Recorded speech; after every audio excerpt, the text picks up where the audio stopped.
question's for Katee. How did you get approached to do The Big Bang Theory? It's actually very, very funny. Tricia was shooting 2.5 Men, and Tricia and I have this kind of thing where before every live show that we do, whether we're together or not, we take shots of tequila. Not every show, but like you go on David Letterman and you're nervous and the studio's cold and so you have the little travel bottles of tequila. I call them travel bottles, like it's normal. Like you just travel with them.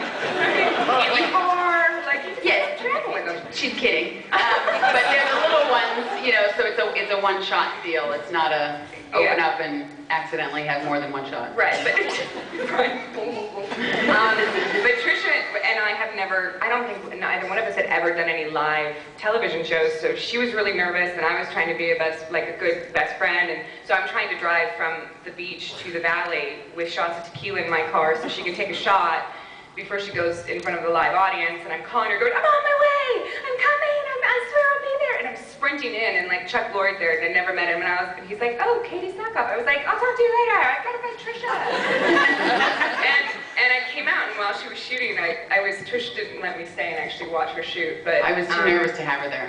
So Chuck walked me to my car, and he was like, are you gonna do The Big Bang Theory? And I was like, really? You want me to? That'd be great. Because like I kind of, when Tricia was there, I was like, oh my god, this actually could be kind of cool. So I kind of jumped on her bandwagon, really. And then I wasn't the friend that went back and gave her a tequila shot when she shot. But she didn't do it live because she was in a bathtub, so they pre-shot that. So I was in a bathtub. So she wasn't nervous. Swallow it. Thank you. Yeah. The very last episode, which I love too, it was just the part at the end where Lee is talking to Starbuck, or what we think is Starbuck, and she's like, 5 people leave the line. So let's get the what was Starbuck question done with. okay. So she's like, I really feel like my work is done here, or something. Right. And Lee turns around like, nothing. Right. And I'm like, what the hell?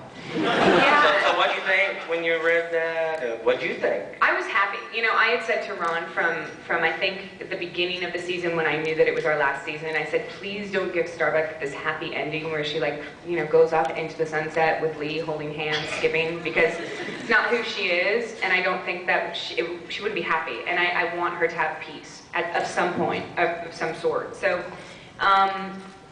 it was, I liked it, you know, it was, you know, when she said my job here is done, she needed to know he was going to be okay. You know, and there's debate of whether or not it was Starbuck or not. It wasn't Starbuck. Starbuck died. You know, I mean, Battlestar took this metaphysical type turn with Starbuck and not with anybody else.